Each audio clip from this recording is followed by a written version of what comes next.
BJP जिंदाबाद जिंदाबाद जिंदाबाद। संजय भौमिक अमर रहे अमर रहे अमर रहे। अविलम्बे 4 জন খুনির ফাঁসি চাই ফাঁসি চাই ফাঁসি। নবদ্বীপের খুন হওয়া বিজেপি কর্মীকে শেষ শ্রদ্ধা জানাতে কল্যাণী এইমসে উপস্থিত রাজ্য বিরোধী দলনেতা। Our channel content only for education and information purpose. We do not promote any violence, criminal activity, crime against women, or self-injuries and communal disharmony.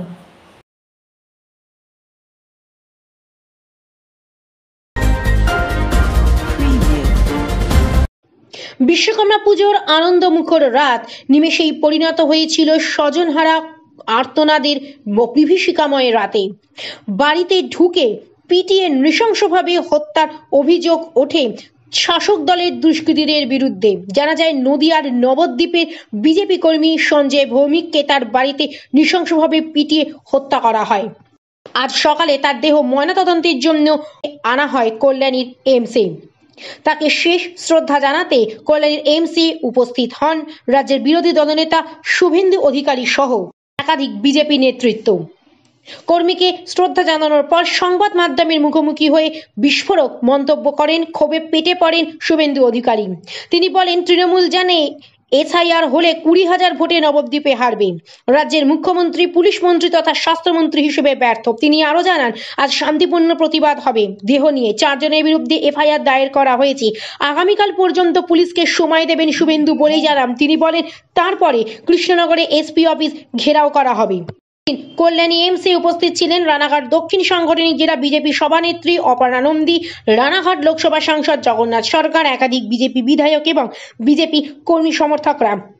এদিন শুভেন্দু অধিকারী সহ সমস্ত বিজেপি কর্মী সমর্থকরা কল্যাণী এইমস হাসপাতাল থেকে এইমস হাসপাতালের গেট পর্যন্ত বুকে কালো ব্যাজ লাগিয়ে মৃতদেহ নিয়ে পদযাত্রা করেন। কল্যাণী এইমসের গেটের সামনে অভিযুক্ত 4 জনের ফাঁসির দাবি তোলা হয় বিজেপির পক্ষ থেকে। এবং রাজনৈতিক কারণে হয়েছে এবং পরিবার অতিরঞ্জিত না করে তারক দাস সহ প্রকৃত খুনি 4 জনের নামেই এফআইআর করেছে। দুর্ভাগ্যজনক এটাও সত্যি যে আজকে 24 ঘন্টার বেশি, প্রায় 36 ঘন্টার বেশি অতিবাহিত হওয়া সত্ত্বেও একজনেরও গ্রেপ্তার হয়নি। এখানেই প্রমাণিত রাজনৈতিক রং দেখে পশ্চিমবঙ্গের পুলিশ কাজ করে। এই ঘটনাতে মারামারির কোনো সিন নেই। যাদের নামে অভিযোগ হয়েছে তৃণমূল কংগ্রেসের একটা গুন্ডা পান্ডা তারক সহ, তাদের কারোর চোট লাগেনি, ওয়ান সাইডেড হয়েছে। এবং সঞ্জয় অত্যন্ত পরিচিত ভারতীয় জনতা পার্টির কর্মী। আমাদের সম্প্রতি যে মেম্বারশিপ হয়েছে মেম্বারশিপও নিয়েছেন। ওর দিদি সাথী চক্রবর্তী আমাদের মহিলা মোর্চার ওই এলাকার ওই বিধানসভার একজন দাপুটে নেত্রী বা প্রথম সারির নেত্রী। স্বাভাবিকভাবে রাজনৈতিক কারণটাই মেন, কারণ নবদ্বীপ আসন টলমটো করছে তৃণমূলের হাতছাড়া হওয়ার পথে। ওরা জানে এসআইআর হওয়ার পরে ওরা 20,000 ভোটে নবদ্বীপে হারবে। তাই এই ধরনের তাজা কর্মীদেরকে খুন করে যে যুবকরা পশ্চিমবঙ্গ বিজেপির প্রধান হাতিয়ার বা স্তম্ভ, এই যুবকদেরকে ভয় দেখিয়ে দিতে চায়।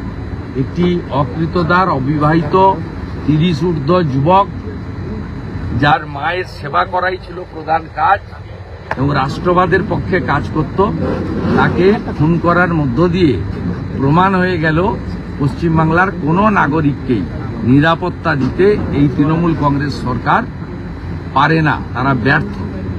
আর 4 জনের বিরুদ্ধে এফআইআর হয়েছে, তাদেরকে এখনো পর্যন্ত গ্রেপ্তার করা যায়নি বা উদ্যোগ নেওয়া হয়নি। এর মধ্য দিয়ে প্রমাণিত রাজনৈতিক রং দেখে, ধর্ম দেখে পশ্চিমবঙ্গের পুলিশ কাজ করে।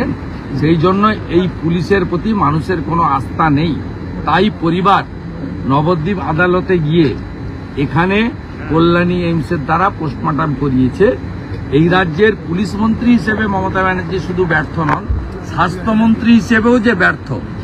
আজকে কেন্দ্রীয় সরকারের এইমসে পোস্টমর্টমের পরিবারের দাবি এবং সেটা করানোর মধ্য দিয়ে আরেকবার প্রমাণ।